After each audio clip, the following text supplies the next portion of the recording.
श्रीगुरुभ्यो नमः। अनिष्टादिकार्यधिकरणम् अनिष्टादिकारिणामपि च श्रुतम् इति।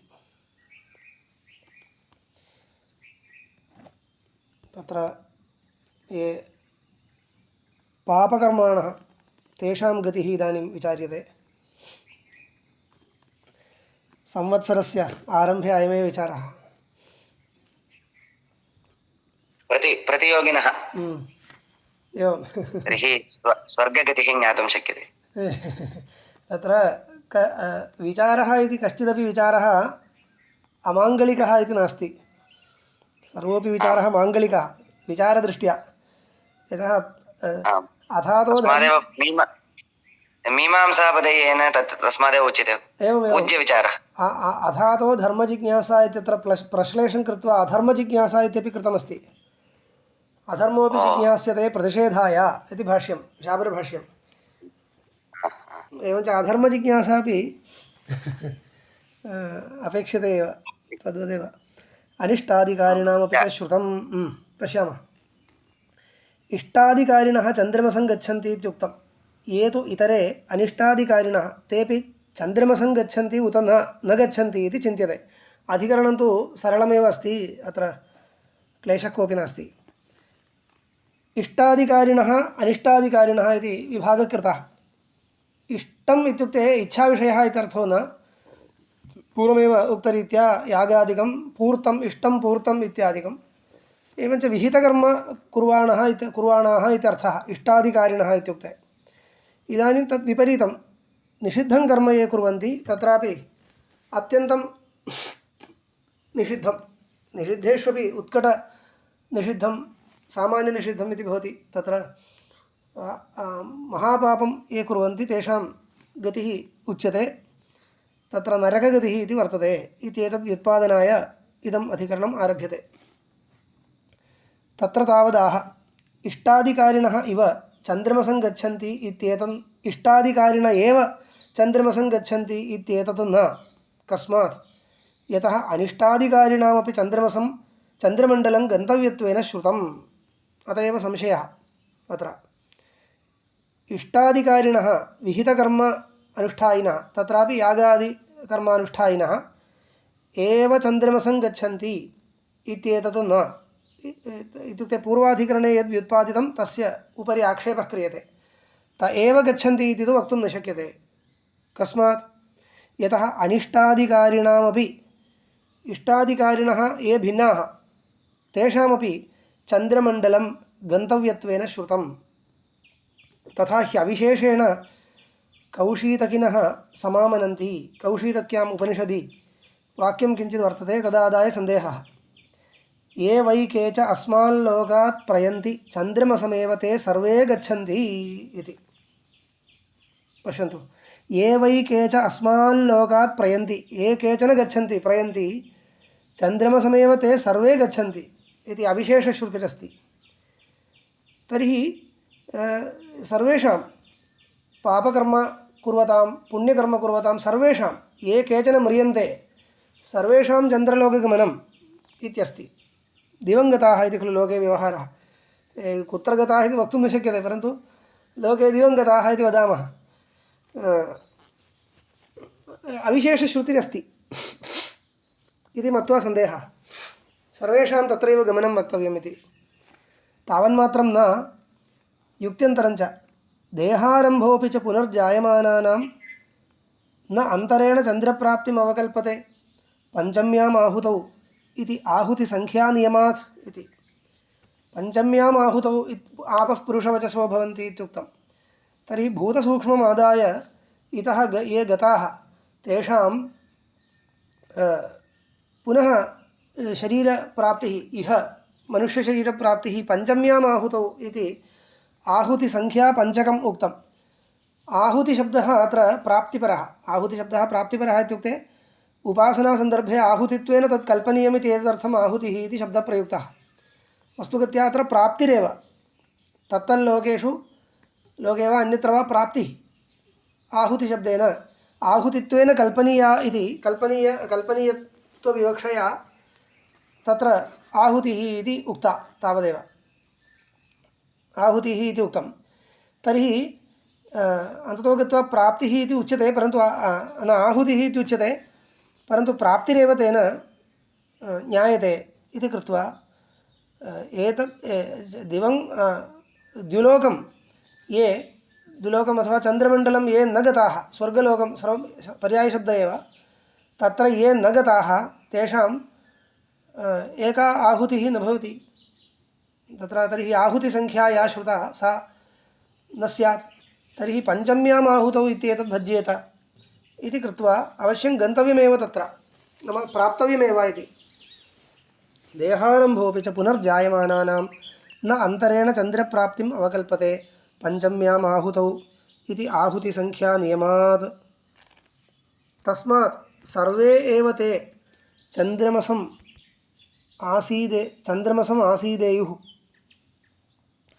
सर्वेपि तत्र गच्छेयुरेव अन्यथा पश्चात् मनुष्यादिशरीरप्राप्तिरेव न स्यात् तेषाम् इति इष्टादिकारिणाम् इतरेषाञ्च समानगतित्वं न युक्तमिति चेत् सिद्धान्तिनां शङ्का भोः इष्टादिकारिणोऽपि तत्र गच्छन्ति अनिष्टादिकारिणः अपि तत्रैव गच्छन्ति इत्युक्ते अनिष्टात् किमर्थं निवर्तनीयं निषिद्धकर्मणः सकाशात् किमर्थम् अस्माभिर्निवर्तनीयं निषिद्धं कर्म कृत्वापि स्वर्गमेव यदि गच्छन्ति तर्हि निवृत्तिरेव नापेक्षते इति स्यात् तथा च इदं न युक्तम्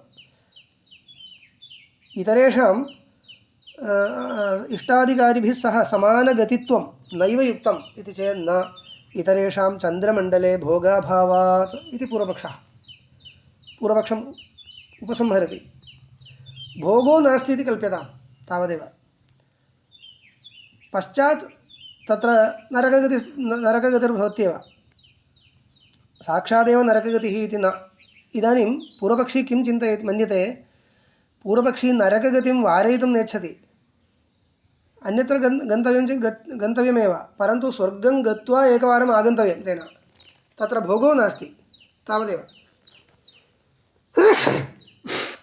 भोगो नास्ति इति कल्प्यताम् एवञ्च वैलक्षण्यम् आगतं ये इष्टादिकारिणः गच्छन्ति ते तत्र भोगं भुञ्जानाः भवन्ति इतरे तु गच्छन्ति तावदेव गत्वा अवरोहन्ति एवं कल्पनीयं तथा च वैलक्षण्यमपि आगतं श्रुतिश्च मुख्यार्थे योजिता ये केचन गच्छन्ति सर्वेपि चन्द्रमसं गच्छन्ति इति वाक्यञ्च योजितम् इत्येवं पूर्वपक्षे प्राप्ते उच्यते संयमने तु अनुभूय इतरेषाम् आरोहावरोहौ तद्गतिदर्शनात् इति तु शब्दः पक्षं व्यावर्तयति नैतदस्ति सर्वे चन्द्रमसं गच्छन्ति इति कस्मात् यतो भोगायैव चन्द्रारोहणं न निष्प्रयोजनं नापि प्रत्यवरोहायैव इति चन्द्रमसं किमर्थं गच्छेयुः ते यदि तेषां भोगो नास्ति तर्हि किमर्थं गन्तव्यं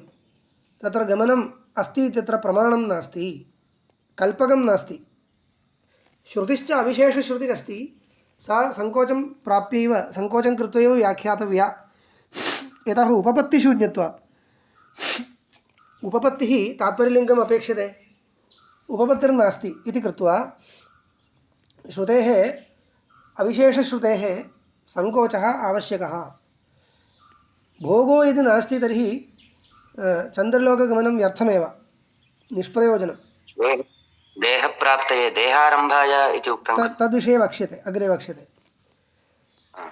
मध्ये पृच्छति प्रत्यवरोहः भवति तदर्थम् इति प्रत्यवरोहाय एव गमनम् इति शक्यते वा इदमपि उपपन्नं न तत्र लौकिकदृष्टान्तं दर्शयति यथा कश्चित् वृक्षम् आरोहति पुष्पफल उपादानाय न निष्प्रयोजनं नापि पतनायैव कश्चित् वृक्षम् आरोहति चेत् पुष्पं वा फलं वा आहर्तुम् इति वक्तव्यम् अततो गत्वा कौतुकाय इति वा वक्तव्यम् अत्र कौतुकाय गमनाय कौतुकाय गन्तुम् अस्य स्वातन्त्र्यं नास्ति तद्वत् वृक्षम् आरोहति कश्चित् बालकः वृक्षम् आरोहति इत्युक्ते कौतुकाय आरोहति तद्वदपि अत्र कल्पयितुं न शक्यते कौतुकादिकं प्राप्तुम् अस्य इदानीं स्वबुद्धिर्नास्ति ये गच्छन्ति तेषां किञ्चित् प्रयोजनं वक्तव्यं कौतुकं प्राप्तुमपि कौतुकमपि भोगविशेष एव कौतुकम् इत्युच्यते तदपि भोगविशेष एव अतः निष्प्रयोजनम् इत्यपि न तत्र तदपि भोगविशेषः इति कृत्वा भोगविशेषं प्राप्तुम् अनिष्टाधिकारिणाम् अधिकारो नास्ति तस्मात् तेषां गमनं कल्पयितुं न शक्यते अतः निष्प्रयोजनं गमनमेव स्यात् तन्न कल्पयितुं शक्यते यथा कश्चित् वृक्षम् आरोहति चेत् तत् किमर्थम् आरोहति पुष्पफलोपादानाय न निष्प्रयोजनं केवलं पतनायैव आरोहति इत्यपि न सम्भवति भोगश्च अनिष्टाधिकारिणां चन्द्रमसि नास्ति इत्युक्तं तस्मात् इष्टाधिकारिण एव चन्द्रमसम् आरोहन्ति न इतरे इदानीं सूत्रयोजनं तर्हि इतरे ये पापिनः भवन्ति तेषां कथं गतिः इत्युक्ते ते तु संयमनं संयमने इति सूत्रे अस्ति संयमने तु अनुभूय संयमने संयमनशब्दस्य यमालयः इत्यर्थः यमनगरी यमपुरी इत्युच्यते खलु यमेन नियन्त्रितः लोकः यमपुरी इत्युक्ते यमेन नियन्त्रितः लोकः तस्मिन् लोके संयमने तु अनुभूय तेषां पापस्य फलम् अनुभूय आरोह अवरोहौ तद्गतिदर्शनात् इति ये तु संयमनं यमालयम् अवगाह्य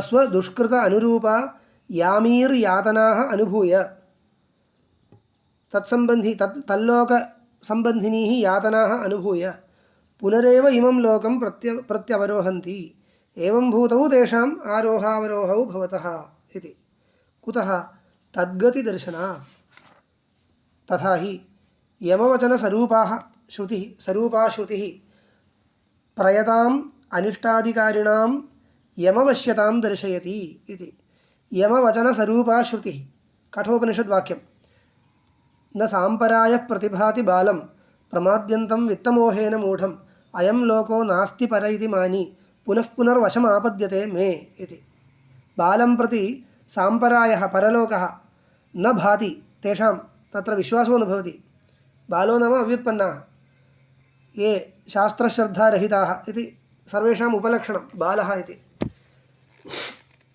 बालशब्दः तत्र निन्दासूचनाय येषां तद् न भाति तेषां बालत्वमेव इति न साम्परायः प्रतिभाति बालं प्रमाद्यन्तं वित्तमोहेन मूढं वित्तादिविषयमोहेन ये मूढाः भवन्ति तेषां प्रमादवशात् परलोकादिसत्त्वे विश्वासो न भवति शास्त्रेणापि तेषां तत्र इदं न भवति निर्णयो न भवति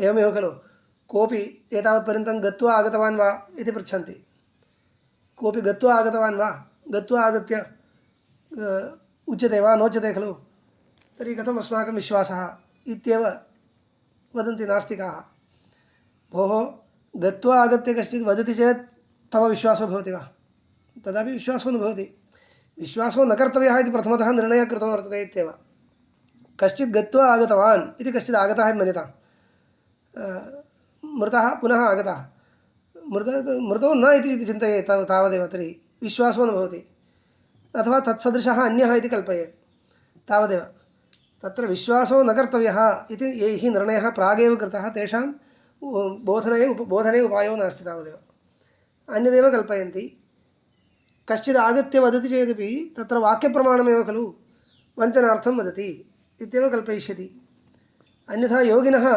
योगदृष्ट्या साक्षात्कृत्य वदन्त्येव तत्र विश्वासो भवति वा तत्रापि न भवति ते वञ्चयन्ति इत्येव अतः यदि तत्र संसारगतिः ज्ञातव्या तर्हि इदं सर्वं प्रमाणीकर्तुं शक्यते एतन् न प्रमाणीक्रियते तर्हि संसारगतिः सम्यक् न ज्ञातुं शक्यते इत्येव अन्यथा अस्मिन् लोके ये पापं कुर्वन्ति उपपत्तिश्च इयं वक्तव्या अत्र एतादृशाः लोकाः सन्ति इत्यत्र अस्मिन् लोके ये पापं कुर्वन्ति तत्र यादृशं वैचित्र्यं वर्तते तादृशवैचित्र्यानुसारेण तेषां दण्डो दातव्यो वर्तते एतदर्थं काचित् व्यवस्था नूनं लोके अस्मिन् ब्रह्माण्डे भवेदेव अन्यथा प्रपञ्चरचना समीचीना न कृता इत्येव अर्थः स्यात् अत्र ये तत्र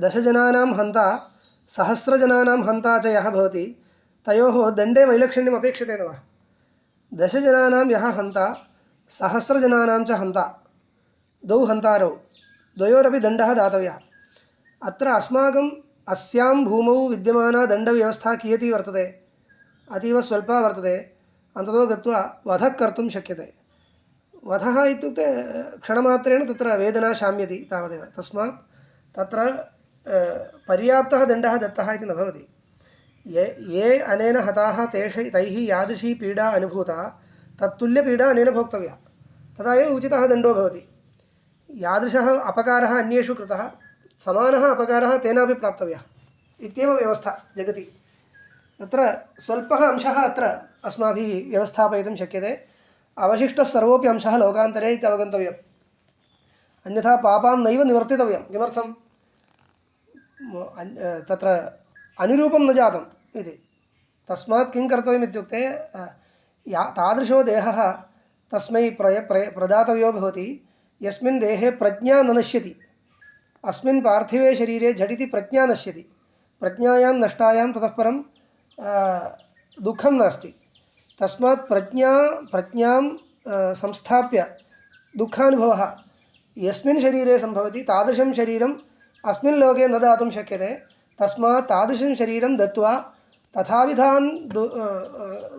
तथाविधानि दुःखानि तस्मै प्रापयितुं काचित् व्यवस्था अत्र ब्रह्माण्डे अपेक्षिता एव अतः एतादृशाः लोकाः अपेक्षन्ते श्रुतिश्च स्पष्टं वदति इत्युक्ते इतः परं तत्र किं तत्परित्यागे कारणं न वर्तते तथापि न साम्परायः प्रतिभाति बालं प्रमाद्यन्तं वित्तमोहेन मूढम् अयं लोको नास्ति परः इति मानी इत्येवं भ्रमवान् पुनः पुनर्वशम् आपद्यते मे इति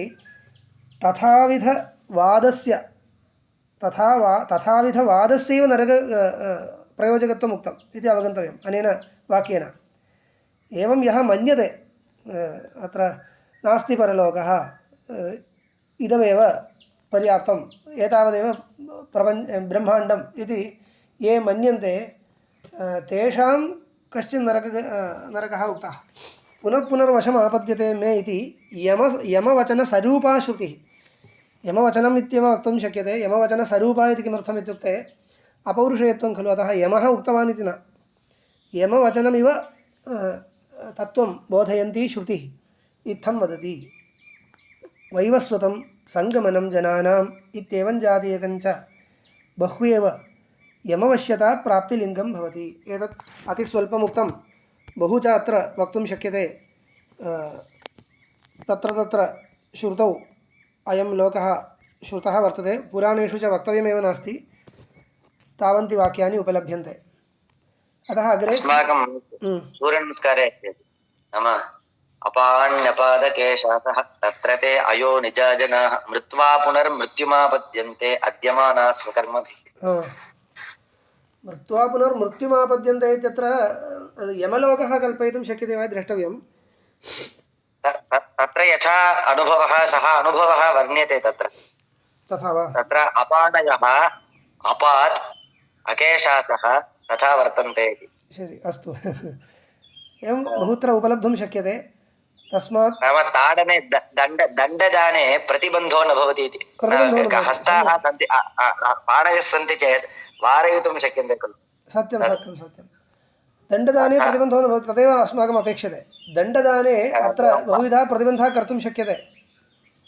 यदि पादौ स्तः तर्हि धावेयुः तस्मात् पादौ न स्तः तथा अस्मिन् लोके बहुविधाः प्रतिबन्धाः कर्तुं शक्यन्ते यद्यपि महापापम् एकेन कृतं तत् तेन कृतम् इति केनापि न ज्ञातम् इति मन्यतां समाप्तं सः ततः बहिरागतः तावदेव सुखी जीवति इदं न युज्यते तर्हि सर्वेषां सज्जनानां दृष्ट्यापि इयम् अपेक्षा वर्तते तस्मात् युक्त्या परीक्ष्यमाणे अत्यन्तम् अपेक्षते तत् इति अवगन्तुं शक्यते अत्यन्तम् अपेक्षा तादृशस्य लोकस्य वर्तते श्रुतयश्च दृढं श्रावयन्ति इति स्थिते ततः परं तत्र अविश्वासो न कर्तव्यः स्मरन्ति च अपि च मनुव्यासप्रभृतयः शिष्टाः संयमने पुरे यमायत्तं कपूयकर्म विपाकं स्मरन्ति कपूयकर्म पापकर्मणः विपाकं यमायत्तं यमनियन्त्रितं विपाकं स्मरन्ति नाचिकेतोपाख्यानादिषु नाचिकेतोपाख्यानं भारते वर्तते तादृशेषु उपाख्यानेषु ईषत् कथायां वैलक्षण्यं भवति अस्माकं कठोपनिषदि नाचिकेतोपाख्यानं तदपेक्षया वैलक्षण्यं भवति परन्तु यमलोकस्य वर्णनं तत्रापि अस्ति विशिष्य गरुडपुराणम् इति पुराणं तदर्थमेव वर्तते प्रसिद्धम् अपि च सप्त नरकाः रौरवप्रमुखाः दुष्कृतफलोपभोगभूमित्वेन स्मर्यन्ते पौराणिकैः सप्त नरकाः स्मर्यन्ते इति तान् अनिष्टाधिकारिणः प्राप्नुवन्ति कुतः ते चन्द्रं प्राप्नुयुः इत्यभिप्रायः एवञ्च विषयः जातः तावदेव एते लोकाः एव तैः प्राप्तव्याः भवन्ति मध्ये चन्द्रलोकः प्राप्तव्यः इत्युक्ते स्वर्गलोकः प्राप्तव्यः इति तु नास्ति इत्यभिप्रायः ननु विरुद्धमिदं यमायत्ताः यातनाः पापकर्मणः अनुभवन्ति इति यावता तेषु रौरवादिषु अन्ये चित्रगुप्तादयः नानाधिष्ठातारः स्मर्यन्ते इति इदं किञ्चित् अवान्तरशङ्का मध्ये तावदेव महान् विशेषः नास्ति चित्रगुप्तादयः खलु तत्र अधिष्ठातारः स्मर्यन्ते न तु यमः तर्हि यमलोकं गत्वा इति कथम् उच्यते इति लोकविषये प्रश्नः तर्हि लोकान्तरं कल्पनीयं पुनः इति शङ्का तत्र उच्यते तत्रापि च तद्व्यापारादविरोधः इति तेषु सप्तसु नरकेषु तस्यैव यमस्य अधिष्ठातृत्वं नाम नियामकत्वम् इत्यर्थः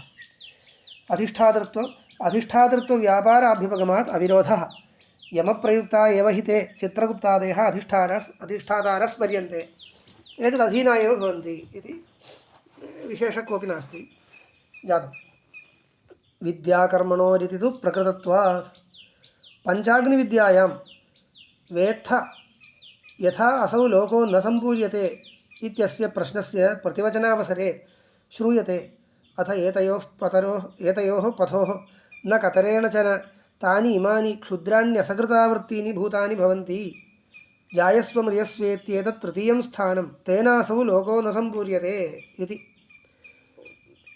इदमपि वचनं तत्र लिङ्गम् इत्युच्यते पञ्चाग्निविद्यायां वेत्थ यथा असौ लोको न सम्पूर्यते इत्यस्य प्रश्नस्य असौ स्वर्गलोकः नैव सम्पूर्यते तत्र पूर्णो न भवति कुतः तज्जानासि वा इति प्रश्नः वेत्थ यथा असौ लोको न सम्पूर्यते इति प्रश्नस्य प्रतिवचनावसरे श्रूयते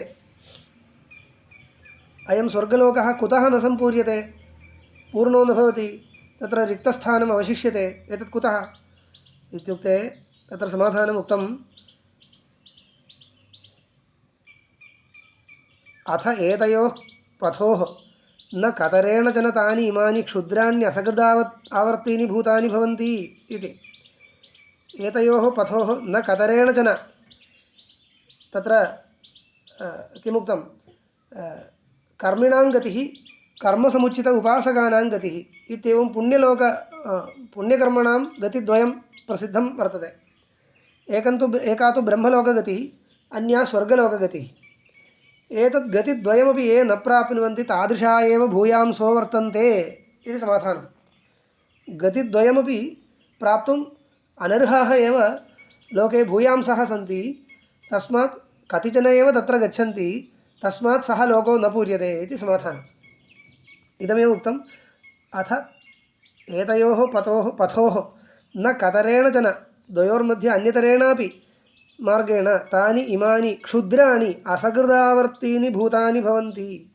इमानि भूतानि असकृदावर्तीनि इहैव मृत्वा इहैव जायन्ते तादृशा एव बहवः इति जायस्व म्रियस्व इत्येतत् तृतीयं स्थानम् इति एतत् किं भवति तृतीयं स्थानं पुण्यलोकद्वयम् अपेक्ष्य इदं तृतीयं स्थानं जायस्व म्रियस्व इत्येव इत्युक्ते अत्रैव जननम् अत्रैव मरणम् अत्रैव पुनः जननं लोकान्तरगमनम् इति नियमो नास्ति उत्कटं पापं नास्ति चेत् नरकलोकं न गच्छति उत्कटं पुण्यं नास्ति चेत् तत्र पुण्यलोकगतिद्वयमपि न भवति इति इदमेव प्रायेण बहूनां भवति इति कृत्वा जायस्व म्रियस्व इत्येतत् तृतीयं स्थानम् इति वर्तते।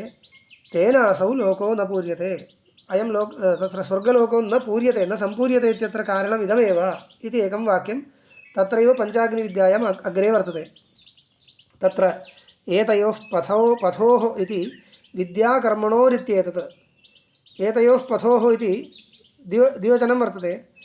किं विद्याकर्मणोः विद्यायाः गतिः कर्मणश्च गतिः केवलं विद्या इति न कर्मसमुचितविद्या इति उपासकानां गतिः कर्मिणां गतिः एतद्वयमेव पुण्यलोकद्वयम् इत्यनेन स्वीकर्तव्यं। कस्मात् प्रकृतत्वात् तत् कुतः तथैव इत्युक्ते प्रकृतं तदेव विद्याकर्मणि हि देवयानपितृयानयोः पथोः प्रतिपदे प्रकृते अव्यवहितपूर्वम् इदमेव उक्तम् इति देवयानपितृयानयोः पथोः विद्याकर्मणि हि देवयानपितृयानयोः पथोः प्रतिपदे प्रकृते विद्याकर्मणि प्रकृते प्रतिपत्तौ प्रकृते अस्ति प्रतिपत्तौ इत्यस्ति वा सम्यक् तदा एव अन्वयो भवति प्रतिपदे इत्यपि उच्यते चेदपि तथैव अर्थो वक्तव्यः अत्र प्रतिपदे इति पाठः दृश्यते प्रतिपत्तौ इति सम्यक् भोः तस्य प्राप्तौ विद्याकर्मणि तदुपायत्वेन विद्याकर्मणि प्रकृते तद्य इत्थं विदुः इति विद्या तया प्रतिपत्तव्यो देवयानः पन्थाः प्रकीर्तितः इष्टापूर्ते दत्तम् इति कर्म तेन प्रतिपत्तव्यः पितृयानः पन्थाः प्रकीर्तितः तत्प्रक्रियायाम् अथ एतयोः पथोः न गतरेण जना इति श्रुतं तस्मिन् प्रकरणे इदं श्रुतमिति कृत्वा एवमेव अर्थो वक्तव्यः। तदपेक्षया इदं तृतीयं स्थानं तादृशपुण्यलोकगत्यपेक्षया गतिद्वयं तदपेक्षया इदं तृतीयं स्थानम् इत्येव अर्थो वक्तव्यः इति एतदुक्तं भवति ये न विद्यासाधनेन देवयाने अधिकृताः नापि कर्मणा पितृयाने तेषामेष क्षुद्रजन्तुलक्षणः असकृदावर्ती तृतीयः पन्थाः भवति इति तस्मादपि न अनिष्टादिकारिभिः चन्द्रमाः प्राप्यते स्पष्टं स्यादेतत् तेपि चन्द्रबिम्बमारुह्य ततो अवरुह्य क्षुद्रगन्तुत्वं प्रतिपत्स्यन्ते इति मध्ये शङ्का क्रियते तर्हि आचार्यः तर्हि इदं चतुर्थं स्थानं भवितव्यं खलु किम् इदानीं देवयाने गमनम् एकं स्थानं पुनः पितृयाने गमनं द्वितीयं स्थानं पुनः यमलोकगमनं तृतीयं स्थानं पुनः इहैव असकृदावर्तनं चतुर्थं स्थानम् इति वक्तव्यं खलु तथा न वक्तव्यमिति खलु उक्तं तत्र तर्हि न तथा न तत्र गतिद्वयं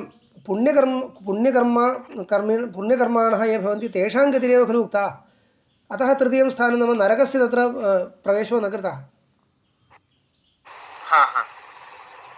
पुण्यकर्मणां गतिः उक्ता तदपेक्षया तृतीयम् इत्युक्ते इदम् अस्मिन्नेव लोके जन्म मरणम् इत्येतत् तृतीयं स्थानम् इत्यनेन विवक्षितम् तर्हि अथ एतयोः पथोः इत्यत्र एवं देवयान पितृयानयोः इत्येव अर्थः कर्तव्यः इत्येव अर्थः तथैव व्याख्यातम् इदानीं भाष्ये स्पष्टं व्याख्यातम् इदानीं शङ्का का क्रियते इत्युक्ते एतेन अस्माभिः अत्र लिङ्गं प्रदर्शितम् अत्र पञ्चाग्निविद्यायां विद्याकर्मणोः गतिद्वयम् उक्त्वा तदपेक्षया तृतीयं स्थानम् अन्यदस्ति इति कथनेन अस्माभिः किं ज्ञायते इत्युक्ते सर्वे तत्र न गच्छन्ति इति ज्ञायते तस्याः अविशेषश्रुतेः सङ्कोचः अपेक्षते इति ज्ञायते इति अर्थः एवैके च अस्माल्लोकात् प्रयन्ति चन्द्रमसमेव ते सर्वे गच्छन्ति इति कौशीतकीवाक्यं यद् उदाहृतं विषयवाक्यं तस्य वाक्यस्य सङ्कोचः अपेक्षते इत्यत्र तात्पर्यग्राहकम् उक्तं सर्वे तत्र न गच्छन्ति तृतीयं स्थानम् अन्यदस्ति इति स्पष्टम् उक्तं खलु इति तदानीं मध्ये शङ्का क्रियते अत्र प्रश्नप्रतिवचनाभ्यां ज्ञायते इति खलु उच्यते प्रश्ने किम् आसीत् अत्र स्वर्गलोकः किमर्थं न पूर्यते इति प्रश्नः तस्य समाधानम् उक्तं अत्र अत्र इदं तृतीयं स्थानं वर्तते सर्वे न गच्छन्ति इति तदा शङ्कां करोति एतावता सर्वे न गच्छन्ति तत्र इति कथं निर्णेतुं शक्यते इति मध्ये शङ्का कृता इति न अस्माभिः किं चिन्तनीयम् अत्र उपपत्तिः वक्तव्या सम्यक् ज्ञातव्यं पश्यन्तु न सम्पूर्यते स्वर्गलोकः कुतः न सम्पूर्यते इत्युक्ते एते सर्वे तत्र न गच्छन्ति इति यदि एतेपि गच्छेयुः तर्हि सम्पूर्येत परन्तु न सम्पूर्यते इति वक्तव्यं तदर्थं एते न गच्छन्ति इति अवश्यं कल्पनीयम् इति सिद्धान्तिनाम् अभिप्रायः निर्णीतः तदा पूर्वपक्षी स्यादेतदित्यनेन पृच्छति तथा नास्ति तेपि चन्द्रबिम्बम् आरुह्य ततः अवरुह्य क्षुद्रगन्तुत्वं प्रतिपत्स्यन्ते इति कल्प्यताम् इति इत्युक्ते अर्थः न सम्पूर्यते इति भवता उपपादनीयं तावदेव खलु तदर्थम् एवं कल्प्यतां ते गच्छन्ति झटित्येव प्रत्यागच्छन्ति तर्हि न सम्पूर्यते इति कल्पयितुं शक्यते एवञ्च असम्पूर्णकल्पनाय तत्र भोगो नास्ति इत्येव पर्याप्तं गच्छन्ति प्रत्यागच्छन्ति तर्हि न सम्पूर्यते इत्येतत् उपपादयितुं शक्यते अतः एतावन्मात्रेण एते तत्र न गच्छन्ति इति कथं कल्पयितुं शक्यते इति प्रष्टुः आशयः स्यादेतत् तेपि चन्द्रमसम् आरुह्य ततः अवरुह्य क्षुद्रगन्तुत्वं प्रतिपत्स्यन्ते इति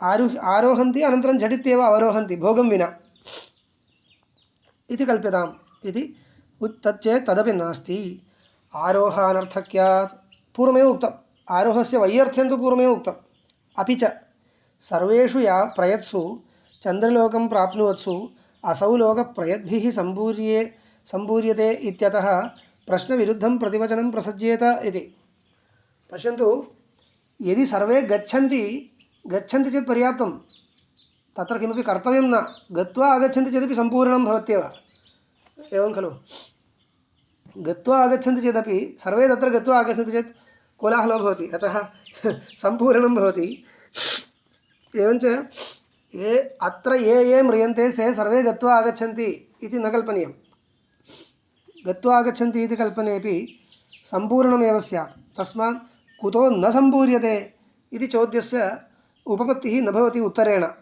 अतः प्रश्नविरुद्धं प्रतिवचनं प्रसज्येत तथा हि प्रतिवचनं दातव्यं यथा असौ लोको न सम्पूर्यते तथा हि प्रतिवचनं दातव्यं यथा असौ लोको न सम्पूर्यते अवरोहाभ्युपगमात् असम्पूर्णोपपत्तिरिति चेत् न अश्रुतत्वात् तदपि अवरोहणं झटित्यवरोहन्ति खलु इति कथनेनापि इदं सम्यक् योजयितुं न शक्यते अपि च अश्रुतं च इदं गत्वा अवरोहन्ति इति सत्यम् अवरोहादप्यसम्पूर्णम् उपपद्यते श्रुतिस्तु तृतीयस्थानसङ्कीर्तनेन असम्पूर्णं दर्शयति नाम कथञ्चित् कल्पयामः गत्वा झटित्येव प्रत्यवरोहन्ति इत्युक्ते इदमेव असम्पूर्णं विवक्षितम् इति कल्पयेमापि यदि तत्र दृढा श्रुतिरस्ति यदि तत्र गच्छन्ति इत्यत्र एका अविशेषश्रुतिरस्ति तद्बलात् कल्पनीयं परन्तु तद्बलात् तावद्दूरं कल्पयितुं न शक्यते इत्येव कुतः तृतीयं स्थानम् इति उच्यते खलु जायस्व म्रियस्वेति तृतीयं स्थानमिति श्रुत्यन्तरे यदा स्पष्टं भवति तस्मात् ये न गच्छन्ति तेषामपि किञ्चित् स्थानं वाक्यशेषेण श्रूयते इति कृत्वा सः वाक्यशेषो व्यर्थः स्यात् यदि सर्वे गच्छन्ति इत्यभिप्रायश्चेत् अतः न गच्छन्ति इत्येव कल्पनीयम् इति श्रुतिस्तु तृतीयस्थानसङ्कीर्तनेन असम्पूर्णं दर्शयति एतत् तृतीयं स्थानं येनासौ लोको न सम्पूर्यते इति तर्हि तृतीयस्थानप्राप्तिः असम्पूर्णहेतुत्वेन श्रुत्या उच्यते इदं कदा सङ्गच्छते इत्युक्ते तत्र आगमने सत्येव सङ्गच्छते स्वर्गलोके एतेषाम् आगमनमेव तत्र अपेक्षते तदा एव अयं वाक्यशेषः सङ्गच्छते तेन अनारोहादेव असम्पूर्णमिति युक्तम् इति एवञ्च अनारोहेण असम्पूर्णम् उपपादनीयं वा गत्वा झटिति प्रत्यवरोहेण असम्पूर्णम् उपपादनीयं वा इत्युक्ते अनारोहेणैव उपपादनीयम् इति अवरोहस्य इष्टाधिकारी इष्टादिकारिष्वप्यविशिष्टत्वे सति तृतीयस्थानोक्त्यानर्थक्यप्रसङ्गात् इति। सर्वेषाम् अविशेषेण गतिरस्ति चेत् तृतीयं स्थानमिति नैव वक्तव्यं स्यात्। तुशब्दस्तु शाखान्तरीयवाक्यप्रभवाम् अशेषगमनशङ्काम् उच्छिनत्ति। शाखान्तरीयवाक्यं कौशीतकीवाक्यं, तद्वाक्यं पठित्वा जायमाना या शङ्का ताम् उच्छिनत्ति।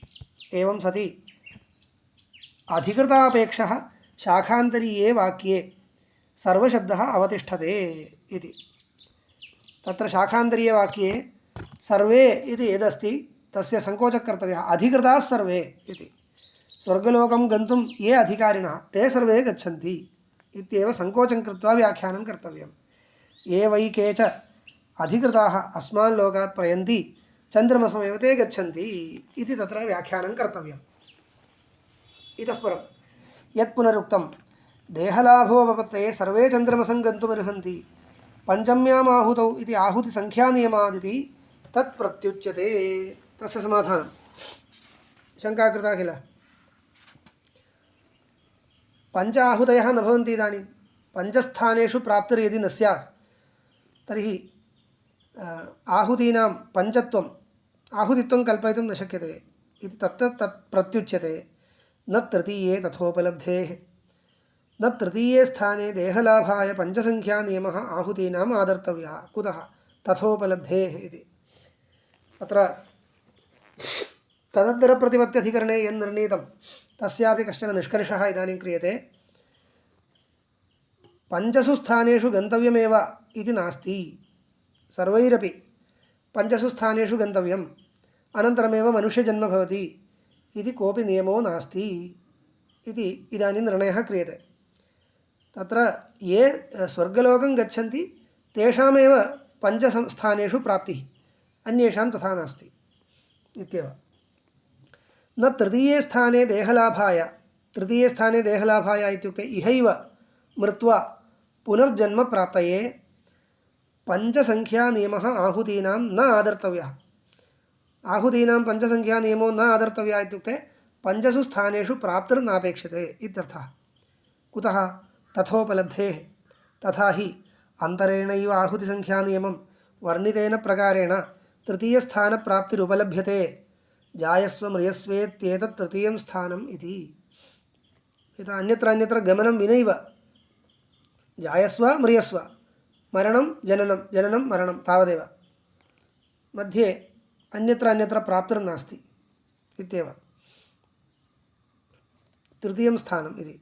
अपि च पञ्चम्याम् आहुतौ आपः पुरुषवचसो भवन्ति इति मनुष्यशरीरहेतुत्वेन आहुतिसङ्ख्या सङ्कीर्त्यते, न कीटपतङ्गादिशरीरहेतुत्वेन पुरुषशब्दस्य मनुष्यजातिवचनत्वात् इति। पुरुषशब्दः मनुष्यपरः, तर्हि पुरुषशरीरं प्राप्तुं पञ्चसु स्थानेषु सम्बन्धः अपेक्षते इति किल उक्तं। तत्र पुरुषशरीरमेव प्राप्यते ये मृताः इति तु नास्ति। कीटपतङ्गादि तिर्यक्शरीरमपि प्राप्तुं शक्यते, तदर्थम् आहुतिपञ्चकं नापेक्षते इति। मनुष्यशरीरप्राप्तौ खलु तत् कल्प्यते चेदपि तथा खलु कल्पनीयम् इति। अपि च पञ्चम्याम् आहुतौ अपां पुरुषवचस्त्वम् उपदिश्यते, न अपञ्चम्याम् आहुतौ पुरुषवचस्त्वं प्रतिषिध्यते वाक्यस्य द्व्यर्थतादोषात् इति। वस्तुगत्या उच्यते। वस्तुगत्या किं भवति? पुरुषशरीरप्राप्तावपि आहुतिपञ्चकनियमो नास्ति।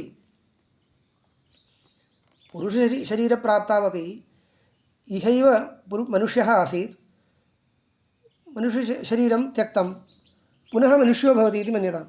अत्रैव मनुष्यशरीरं स्वीकृत्य यदा जन्मान्तरं भवति, लोकान्तरं क्वापि न गच्छति इति यदा स्थितिः, तर्हि तत्र पञ्चम्याम् आहुतौ इति नापेक्षते। श्रुतौ पञ्चम्याम् आहुतौ इति यदुक्तं तत्तु अपञ्चम्याम् आहुतौ तथा न भवति इत्येतस्य कल्पकं न। अर्थद्वयं शाब्दबोधद्वयं कल्पयितुं न शक्यते, वाक्यभेदो भवति वाक्यस्य द्व्यर्थतादोषात्। तर्हि पञ्चम्याम् आहुतौ पुरुषवचसो भवन्ति इत्यस्य पञ्चम्याम् आहुतौ भवन्ति इत्येव अर्थः। तत् पञ्चम्याम् एव इति अवधारणं प्रकल्प्य लक्षणया अर्थवर्णने सः दोषः। अथवा अर्थात् कल्पनीयम् अपञ्चम्याम् आहुतौ न भवति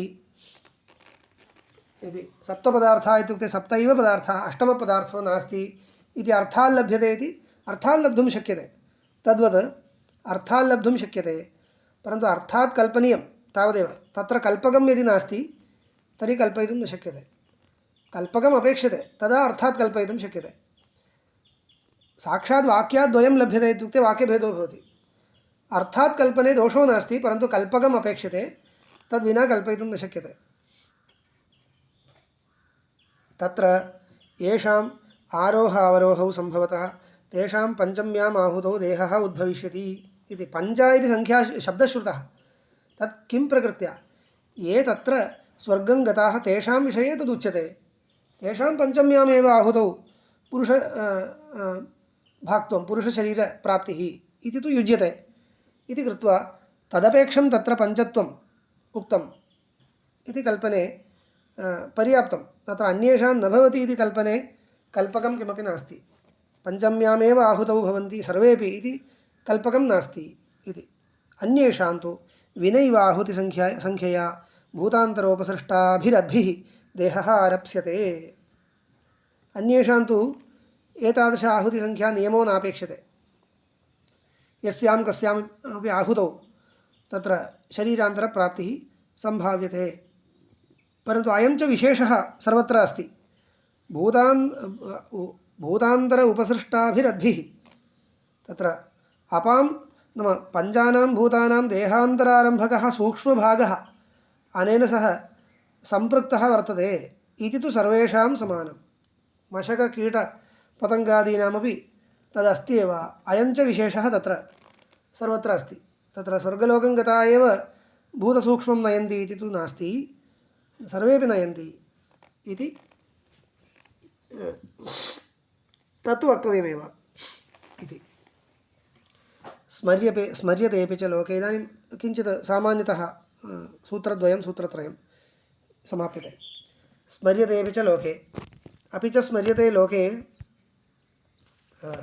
लोके नाम पुराणप्रसिद्धिमादाय उच्यते द्रोणदृष्टद्युम्नप्रभृतीनां सीताद्रौपदीप्रभृतीनां च अयोनिजत्वम् इति पुराणेषु केचन अयोनिजाः श्रूयन्ते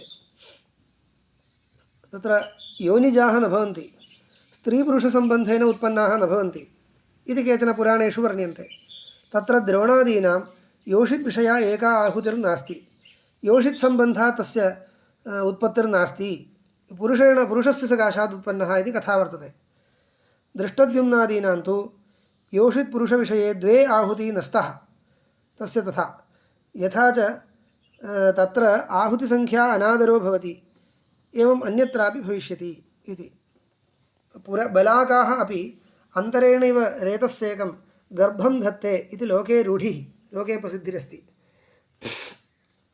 एतत् सर्वं तथैव भवति वा न वा इति वयं न जानीमः भवतु प्रसिद्धिरस्ति अयोनिजत्वं केषाञ्चित् पुराणेषु प्रसिद्धं यदि तथैव स्यात् तर्हि आहुतिसंख्या नियमो नास्ति इति ज्ञायते क्रमेण शरीरं पुरुषशरीरं द्वारा स्त्रीशरीरं प्राप्य एवमेव भवन्ति इति न दृश्यते पुराणेषु वर्णनं दृष्ट्वा तच्च वर्णनं यदि यथावत् ग्राह्यं तर्हि तत्र सम्भाव्यते इति न सम्भाव्यते इति न एतत् सर्वं सम्भाव्यते इत्येव यतोहि आहुतिसंख्या नियमो नास्ति वस्तुगत्या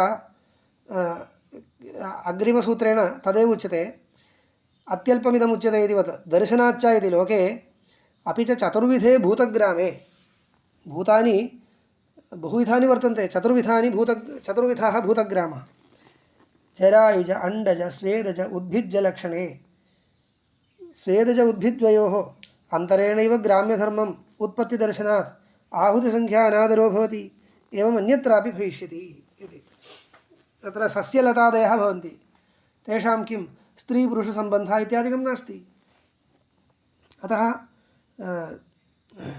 किं तेषां शरीरान्तरम् एकं सस्यशरीरं त्यक्त्वा वृक्षशरीरं स्वीकरोति अथवा मशकशरीरं स्वीकरोति अथवा मशकः त्यक्त्वा मशकान्तरं भवति एतादृशस्थले सर्वत्र उद्भिज्जाः स्वेदजाः एतेषां शरीरान्तरप्राप्तौ पञ्च आहुतयः नापेक्ष्यन्ते इति प्रसिद्धं वर्तते इति। स्वेदज उद्भिज्जयोः अन्तरेणैव ग्राम्यधर्मं विनैव उत्पत्तिदर्शनात्। ग्राम्यधर्मो नाम स्त्रीपुरुषसंयोगः विवक्षितः, तं विना उत्पत्तिदर्शनात्। तत्र सः शब्दः न प्रयोक्तव्यः इति ग्राम्यधर्मः इति शब्दः प्रयुक्तः किञ्चित् आच्छादनाय। तस्य धर्म एव, तस्य धर्मस्य ग्राम्यत्वं कया विवक्षया इत्युक्ते ग्राम्यम् इति लोके वदन्ति खलु, ग्राम्यं भाषते कश्चित् ग्राम्यवचनः, ग्राम्योक्तिः इत्यादि व्यवहारः। भागवते ग्राम्यगीतं न शृणुयात् इति अजामिलोपाख्याने अस्ति, ग्राम्यगीतं न शृणुयात्। Cinema songs. ग्राम्यशब्दः तत्र सभायां असभ्यम् इत्युच्यते खलु, असभ्यम् इत्यस्य अर्थः कः? सभायां योग्यं न भवति इत्यर्थे ग्राम्यशब्दः। इदमपि तथैव, अयं धर्मश्चेदपि सः अन्येषां पुरस्तात् अनुष्ठातुम् अशक्यः धर्मः खलु, अतः ग्राम्यत्वव्यवहारः। अन्ये धर्माः महाजनानां समक्षम् अनुष्ठातुं शक्याः भवन्ति, अयञ्च धर्मः अन्येषां समक्षं नानुष्ठीयते इति ग्राम्यधर्मः इति शब्देन व्यवहारः। अन्यत्रापि अयं प्रयोगः भाष्यकारैः कृतः। आहुतिसङ्ख्या अनादरो भवति, एवम् अन्यत्रापि भविष्यति। ननु तेषां खल्ु येषां भूतानां त्रीण्येव बीजानि भवन्ति, आण्डजं बीजम् उद्भिज्जम् इत्यत्र त्रिविध एव भूतग्रामः श्रूयते। कथं चतुर्विधत्वं भूतग्रामस्य प्रतिज्ञातमिति? इयम् एका मन्दशङ्का मध्ये। चतुर्विधः भूतग्रामः इत्युक्तं कथं श्रुतिविरुद्धं वर्तते? छान्दोग्ये तेषां खल्वेषां भूतानां त्रीण्येव बीजानि भवन्ति, आण्डजं जीवजम् उद्भिज्जम् इति एकं त्यक्तम्। आण्डजम् उक्तम्, अण्डात् जायते, जीवजम् अनन्तरम् उद्भिज्जम् इति त्रयमेव उक्तं। त्रिविध एव भूतग्रामः श्रूयते, कथं चतुर्विधत्वं भूतग्रामस्य स्वेदजं त्यक्तं वर्तते इति। छान्दोग्ये सर्वदा किञ्चित् कार्पण्यं वर्तते सङ्ख्याविषये, त्रयमेव वदति छान्दोग्योपनिषत्। पञ्चीकरणे वक्तव्ये त्रिवृत्करणमुक्तं, तद्वत् चतुर्विधाः भूतग्रामाः वर्तन्ते इति वक्तव्ये त्रयो भूतग्रामः इति उक्तं, भूतग्रामाः। तदानीं तृतीयशब्दादवरोधः संशोकजस्य इति किमपि नास्ति, अत्र अन्तर्भावः कर्तव्यः इति उच्यते। आण्डजं जीवजम् उद्भिज्जम् इत्यत्र तृतीयशब्दः वर्तते खलु, उद्भिज्जम् इति। सः शब्दः द्वयोरपि सङ्ग्राहकः इति। तृतीयशब्दावरोधः इत्युक्ते तृतीयशब्देन उद्भिज्जम् इति शब्देन उभयोरपि सङ्ग्रहे क्रियमाणे अवरोधः कोऽपि नास्ति, प्रतिबन्धो नास्ति। कस्य सङ्ग्रहः? संशोकजस्य इति एकं पदं सूत्रे, संशोकजम् इति पदेन स्वेदजं गृह्यते। संशोकजं नाम स्वेदजम् इत्यर्थः। तत्र शोकः तापः इति अनर्थान्तरं। तापेन खलु स्वेदः जायते, तदेव शोकेन जायते, शोकजं नाम स्वेदजम् इत्यर्थः। तत्र किञ्चित् लाक्षणिकप्रयोगः एव, श्रुतौ तथा अस्ति इति कृत्वा एवं शब्दः प्रयुक्तः, संशोकजम् इति। तापेन स्वेदो जायते, स्वेदेन अन्ये केचन कीटाः जायन्ते, नाम जलप्राधान्यं तेषाम् उपादानम् अस्ति इत्येव आशयः। तेषां शरीरस्य उपादानं जलप्रधानम् इत्येव तात्पर्यम्, अन्यत् किमपि नास्ति। उभयोरपि स्वेदज उद्भिज्जयोः आण्डजं जीवजम् उद्भिज्जम् इत्यत्र तृतीयेन उद्भिज्जशब्देनैव स्वेदजोपसङ्ग्रहः कृतः प्रत्येतव्यः। उभयोरपि स्वेदज उद्भिज्जयोः भूम्युदक उद्भेदप्रभवत्वस्य तुल्यत्वात्। तत्र उद्भिज्जम् इत्यत्र यौगिकार्थः स्वीकर्तव्यः, ऊर्ध्वं भित्त्वा जायते इति। तत्र एकः भूमिं भित्त्वा जायते, सस्यादिः, अन्यः जलं भित्त्वा जायते इति उद्भिज्यशब्दः उभयसाधारणः क्रियताम्। भूम्युदक उद्भेदप्रभवत्वम् इदमेव उद्भिज्यशब्दस्य प्रवृत्तिनिमित्तम्। उद्भेदप्रभवत्वं तत्र भूमिं भित्त्वा अथवा जलं भित्त्वा इति तुल्यत्वात्। स्थावरोद्भेदात्तु विलक्षणः जङ्गमोद्भेदः इति अन्यत्र स्वेदज उद्भिज्जयोर्भेदवादः। तयोर्भेदः भेदेन व्यपदेशः कुत्रचित् दृश्यते, तत् ईषद् वैलक्षण्यम्। इदमेव वैलक्षण्यं पुरस्कृत्य स्थावरं भित्त्वा जायते जङ्गमं भित्त्वा जायते इति वैलक्षण्यं पुरस्कृत्य अन्यत्र कुत्रचित् चतुर्धा निर्देशः, कुत्रचित् त्रेधा निर्देशः, तावदेव। तत्कृतं किमपि वैलक्षण्यं नास्ति इति। जङ्गमं भित्त्वा जायते इत्यस्य कः अर्थः? किं? स्थावरं भित्त्वा जायते नाम भूमिं भित्त्वा जायते, जङ्गमं भित्त्वा जायते नाम जङ्गमं नाम इदानीं प्रकृते जलमेव नाम गन्तुं शीलं यस्य गमनशीलं तादृशं भित्त्वा जायते।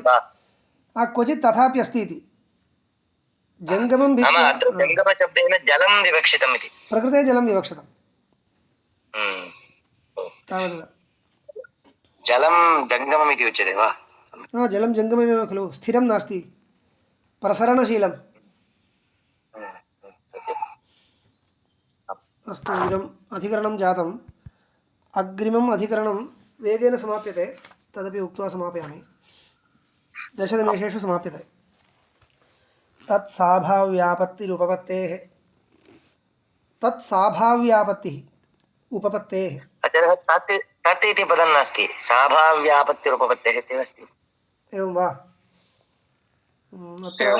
अत्र तथा एवं पाठः दृश्यते, उभयथा भवेत्। तत्साभाव्यापत्तिरुपपत्तेः। अत्र कः विषयः इत्युक्ते अवरोहश्रुतिः। अवरोहश्रुतौ विचारः क्रियते। इष्टाधिकारिणः चन्द्रमसम् आरुह्य तस्मिन् यावत् सम्पातम् उषित्वा, स्वर्गलोके यावत् सम्पातम् उषित्वा ततः सानुशयाः अवरोहन्ति इत्युक्तम्। अथ अवरोहप्रकारः परीक्ष्यते। केन प्रकारेण अवरोहन्ति इत्येतत् परीक्ष्यते। तत्र इयम् अवरोहश्रुतिर्भवति। अथ एतमेवाध्वानं पुनर्निवर्तन्ते यथा गतं तथा पुनर्निवर्तन्ते। कथं निवर्तन्ते? आकाशम् आकाशाद् वायुं, वायुर्भूत्वा धूमो भवति, धूमो भूत्वा अभ्रं भवति, अभ्रं भूत्वा मेघो भवति, मेघो भूत्वा प्रवर्षति इति। तावत्पर्यन्तं भूमिपर्यन्तम् आगमनम् उक्तम्। तत्र आकाशं प्राप्नोति, आकाशाद् वायुं प्राप्नोति, वायुर्भूत्वा धूमो भवति, वायुः भवति अनन्तरं धूमो भवति, धूमो भूत्वा अभ्रं भवति, अभ्रं भूत्वा मेघो भवति। अभ्रमेघयोः कः भेदः इत्युक्ते वर्षणात् पूर्वावस्थायाम् अभ्रम् इत्युच्यते, वर्षणोन्मुखावस्थायां मेघः इत्युच्यते। मेघो भूत्वा प्रवर्षति इत्यस्ति। तत्र संशयः किम् आकाशादिस्वरूपमेव अवरोहन्तः प्रतिपद्यन्ते किं वा आकाशादिसाम्यम् इति। अत्र आकाशं तत्र किम् अध्याहर्तव्यमिति आलोचनीयम्। आकाशम् आकाशाद् वायुं, वायुर्भूत्वा मेघो भवति, धूमो भूत्वा वायुर्भूत्वा धूमो भवति, धूमो भूत्वा अभ्रं भवति इत्यस्ति।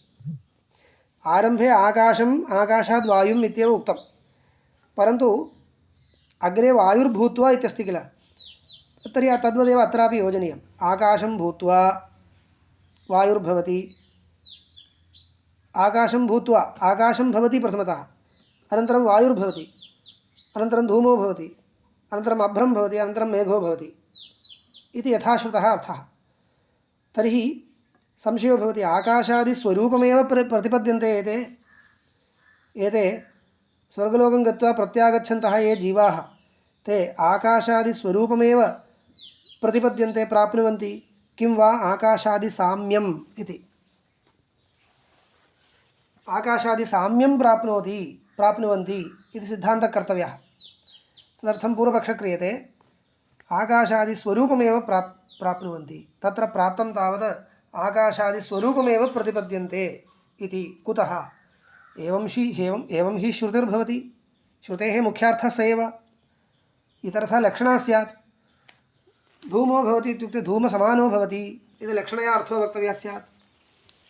श्रुतिलक्षणाविषये च तच्च श्रुतिर्न्याय्या न लक्षणा। तथा च वायुर्भूत्वा धूमो भवति इत्येवमादीन्यक्षराणि, अक्षराणि इत्युक्ते इत्यादीनि पदानि तत्स्वरूपापत्तौ आञ्जस्येन अवकल्पन्ते, तस्मात् आकाशादिस्वरूपप्रतिपत्तिरिति इति पूर्वपक्षः। अतः अस्माभिर्न ज्ञायते ते कीदृशं भावं प्राप्नुवन्ति इति। तर्हि श्रुतिलक्षण विषये इत्यस्ति, विषये इत्येव खलु, विषये इति संशये, संशये इत्येव। मुख्यार्थः ग्राह्यो वा लक्ष्यार्थः ग्राह्यो वा इत्यत्र संशये सति मुख्यार्थः स्वीकर्तव्यः इति। तत्र उपपत्तिं विना कथं मुख्यार्थः स्वीकर्तुं शक्यते इति शङ्का कर्तव्या। तत्र ये प्रत्यारोहन्ति ते जीवाः खलु, चेतनाः। चेतनानाम् अचेतनस्वरूपप्राप्तिः कथम्? उपपत्तिरेव नास्ति किल इति शङ्का। कथम् एवं पूर्वपक्षः कर्तुं शक्यते? सर्वथा अनुपपन्नः पूर्वपक्षोऽपि न भवति। सर्वथा अनुपपन्नश्चेत् पूर्वपक्षोऽपि न युज्यते। अतः काचन उपपत्तिर्वक्तव्या।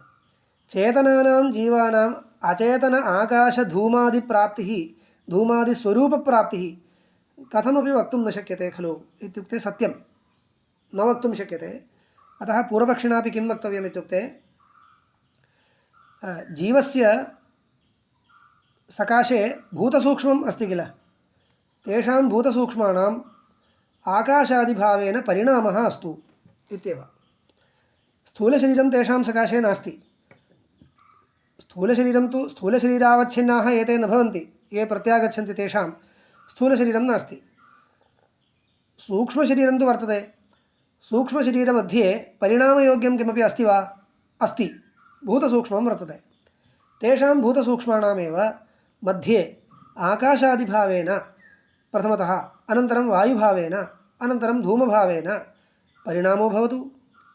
न भवति इति कः वारयेत् इति पूर्वपक्षिणाम् आशयः। एवं कल्पने अनुपपत्तिः नास्ति, विरोधो नास्ति। तर्हि अयम् आकाशो भवति इति कथं निर्देशः इत्युक्ते, यथा अस्मिन् लोके शरीरे तादात्म्याध्यासवशात् अहं देवदत्तः इति वदति, तद्वत् तस्य इदानीं यः उपाधिः भूतसूक्ष्ममेव उपाधिः, तत्र तादात्म्याध्यासात् भूतसूक्ष्मस्य यत् स्वरूपं तदेव अस्यापि स्वरूपम् इति तादात्म्य आरोपिततादात्म्यमादाय श्रुतिर्व्यपदिशति इति कल्पयितुं शक्यते। तस्मात् आकाशादिस्वरूपप्राप्तिरेव मध्ये तस्य जायते इत्येवं प्राप्ते ब्रूमः आकाशादिसाम्यं प्रतिपद्यन्ते इति। तत्र भूतसूक्ष्मपरिणामादिकं नास्ति, आकाशादिसाम्यं भवति इत्येव। चन्द्रमण्डले यत् अम्मयं शरीरम् उपभोगार्थम् आरब्धं तत् उपभोगक्षये सति प्रविलीयमानं सूक्ष्मम् आकाशसमं भवति। ततो तत् यत् चन्द्रमण्डले यत् शरीरं तदेव उपभोगार्थम् आरब्धं यत् शरीरं तदेव उपभोगक्षये सति प्रविलीयमानं प्रथमतः तस्य शरीरस्य परिणामः अयमिति, भूतसूक्ष्मस्य न। यत् पूर्वशरीरम् उत्पन्नं तस्य अयं स्वल्पः परिणामः, तस्य परिणामस्य आकाशसाम्यं प्रथमतः, अनन्तरं वायुसाम्यं, अनन्तरं धूमादिसाम्यम् इति विवक्षा वर्तते इति उच्यते। सूक्ष्मम् आकाशसमं भवति, ततः वायोर्वशमेति, ततः धूमादिभिः सम्पृच्यते इति तदेवम् उच्यते। तत्र पश्चात् तु तत्र किं भवति साम्यमपि केनाभिप्रायेण काल्पनिकभाषया उक्तम् इदं तावदेव तत्र कश्चित् परिणामः विवक्षितः इति न परिणामः इत्युक्तेपि मुख्यः परिणामः कोऽपि न विवक्षितः अथवा परिणामोऽपि कीदृशः अदर्शनं गच्छति इत्यर्थः यद् अम्मयं शरीरं स्वर्गलोके आरब्धं भोगाय तदिदानीम् आकाशसाम्यं भजते आकाशसाम्यं प्राप्नोति इत्युक्ते कोऽर्थः एवमेव तत् प्रविलयं गच्छति अदृश्यतां प्राप्नोति इत्येव आकाशसमं भवति ततः जीवः किं भवति तत्र ईषद्भेदेन अर्थः उक्तः पश्यन्तु पूर्वपक्षिणा यथा उक्तं तथा न अत्र विषयवाक्यं पश्यतु अथ एतमेव अध्वानं पुनर्निवर्तन्ते यथा इदम् आकाशम् आकाशाद् वायुम् आकाशम् इत्यत्र आकाशसाम्यं कस्य आकाशसाम्यम् अम्मयस्य शरीरस्य आकाशसाम्यं नाम अदर्शनं प्राप्नोति इति अर्थवर्णनम् अनन्तरं सः जीवः आकाशात् वायुर्भूत्वा धूमो भवति धूमो भूत्वा अभ्रं भवति अभ्रं भूत्वा मेघो भवति मेघो भूत्वा प्रवर्षति इत्यत्र सर्वत्र संश्लेषमात्रम् अस्य जीवस्य भूतसूक्ष्मपरिवेष्टितस्य अस्य जीवस्य एतैः पदार्थैः सह संश्लेषो भवति इति वर्णनम् एवं कर्तव्यम् इति तदेतदुच्यते यथेदम् आकाशम् आकाशाद् वायुम् इत्येवम् आदिना कुतः एतत् कुतः एवम् अर्थवर्णनं क्रियते इत्युक्ते उपपत्तेः एवं हि एतद् उपपद्यते न हि अन्यस्य अन्यभावो मुख्यः उपपद्यते आकाशस्वरूपप्रतिपत्तौ च वायुवादिक्रमेण अवरोहो नोपपद्यते तत्र अन्यस्य अन्यभावः मुख्यो न भवति अन्यः घटः कदापि पटो न भवति अतएव खलु ये जीवब्रह्मभेदवादिनः जीवः कथं ब्रह्म भवति इति पृच्छन्ति यदि मुख्यो भेदः तर्हि अन्ये एव वस्तुगत्या अन्ये एव तर्हि अन्यस्य अन्यभावो न भवति आकाशस्वरूपप्रतिपत्तौ च वायुवादिक्रमेण अवरोहो नोपपद्यते कुतः विभुत्वाच्च आकाशेन नित्यसम्बद्धत्वात् न तत्सादृश्यापत्तेरन्यः सम्बन्धो घटते तत्र आकाशादिस्वरूपं यदि प्राप्नोति तर्हि वायुवादिक्रमेण अवरोहो नैव भवति आकाशस्वरूपमेव प्राप्तं खलु तस्य इतः परं वायुवादिक्रमेण अवरोहो न भवति स्वरूपं चेत् न निवर्तेत इति किमपि अस्ति तदेव स्वरूपं प्राप्तं चेत् किमर्थं प्राप्नोति इति वक्तव्यं तत्र भोगः मध्ये कल्पयितुं न शक्यते इति वक्ष्यते अग्रे तर्हि आकाशस्वरूपं किमर्थं प्राप्नोति तत्र कश्चित् भोगः अस्ति वा नास्ति तस्मात् भूतसूक्ष्मस्य परिणामः तत्र स्वरूपेण परिणामे किमपि कारणं नास्ति तस्मात् किं कर्तव्यम् अम्मयस्य शरीरस्य अदर्शनताप्राप्तिरेव आकाशसाम्यम् इत्यनेन विवक्षितम् इति वक्तव्यं तदानीम् उपपत्तिरस्ति अम्मयं शरीरम् इतः परं भोगयोग्यं नास्ति इत्येतदेव आकाशसाम्यं भजते इत्यस्य अर्थः वक्तव्यः आकाशेन सम्बन्धो भवति इत्यपि न कुतः तदुच्यते विभुत्वाच्च आकाशेन नित्यसम्बद्धत्वात् आकाशेन सम्बन्धस्तु सर्वदा अस्ति इति कृत्वा साम्यप्राप्तिरेव अत्र वक्तव्या अतः आकाशं भूत्वा इत्यस्य आकाशसाम्यं प्राप्य इत्यर्थः वक्तव्यः अनन्तरं वायुर्भूत्वा इत्यत्र सम्बन्धं प्राप्य इत्यर्थो वक्तुं शक्यते वायुर्भूत्वा मेघो भूत्वा अभ्रं भूत्वा इत्यादि स्थले सम्बन्धं प्राप्य इत्यर्थो वक्तुं शक्यते कुतः इत्युक्ते तेषां विभुत्वं नास्ति तस्मात् मुख्यः सम्बन्धः कल्पयितुं शक्यते अतः तत्र सर्वत्र सम्बन्धं प्राप्य इत्यर्थः आकाशं भूत्वा इत्यत्र आकाशसाम्यं प्राप्य इत्यर्थः साम्यञ्च पूर्वोक्तरीत्या एवं श्रुत्यर्थो वक्तव्यः इति निष्कर्षः कृतः विभुत्वा च आकाशेन नित्यसम्बद्धत्वात् न तत्सादृश्यापत्तेः अन्यः सम्बन्धो घटते सादृश्यापत्तिरेव सम्बन्धः अन्य कोऽपि सम्बन्धो न भवति सम्बन्धत्वेन उच्यतां सादृश्यमपि तत्र विरोधो नास्ति श्रुत्यसम्भवे च लक्षणाश्रयणं न्याय्यमेव मुख्यार्थस्तु यदि वर्णयितुं न शक्यते तर्हि लक्षणाश्रयणे कोऽपि दोषो नास्ति अतः आकाशादितुल्यतापत्तिरेव अत्र आकाशादिसद्भावः उपचर्यते उपचरितार्थ एव अत्र वक्तव्यः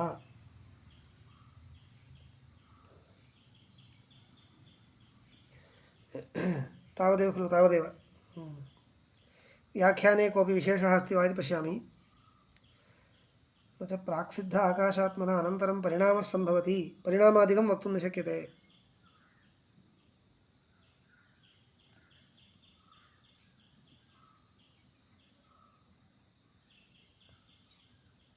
जायमानमपेक्ष्य प्राक्सिद्धस्य भिन्नत्वात् अतः मुख्यार्थानुपपत्या लक्षणा आश्रयणीया इति भावः प्राक्सिद्ध आकाशात्मा भावम् उपेत्यापि दूषणमाह आकाशस्वरूपेति तथा योजितम् अस्तु प्राक्सिद्ध भावो भवतु तथापि दूषणम् आकाशस्वरूपे सति प्राक्सिद्ध आकाशोपमर्देन वायुभावे हि आकाशे एव न भवेदिति भावः तत्र आकाशस्वरूपं प्राप्तस्य पुनः वायुभावो भवति इत्युक्ते ततः परम् आकाशस्वरूपम् उपमर्द्य वायुभावो भवति इति वक्तव्यं यदि आकाशस्वरूपम् उपमर्द्य वायुभावो भवति इत्युच्यते तर्हि आकाशस्वरूपम् इतः परं न स्यात् इति आयाति पश्यन्तु आकाशस्वरूपप्रतिपत्तौ च वायुवादिक्रमेण अवरोहो नोपपद्यते इत्यस्य व्याख्यानम् अस्माभिः तदुपरि शङ्का कर्तुं शक्यते प्रथमतः सः भावेन परिणतः सः इत्युक्ते तस्य भूतसूक्ष्मम् इत्यर्थः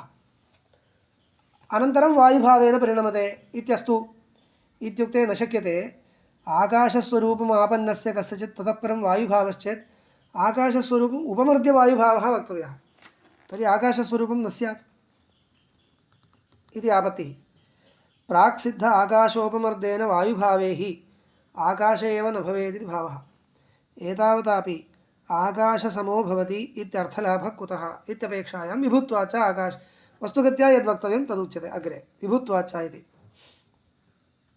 तावदेव अन्ततो गत्वा पूर्वपक्षिणापि श्रुतेर्मुख्यार्थो न वर्णितः इति मुख्यार्थः अत्यन्तं क्लेशेन एव वक्तव्यः अतः भूतसूक्ष्माणां सावयवत्वं वक्तव्यम् आकाशरूपेण परिणामः अङ्गीक्रियते चेत् पुनः एकदेशेन परिणामः वायुरूपेण वक्तुं शक्यते खलु न तत्र भूतसूक्ष्माणां परिणामं वक्तुं क्लेशो नास्ति भूतसूक्ष्मम् इति पञ्चानां भूतानां सूक्ष्मं खलु पञ्चानां भूतानां सूक्ष्मरूपं यदस्ति तस्य आकाशरूपेण परिणामः इत्येतदेव कल्पयितुम् अयुक्तं वस्तुगत्या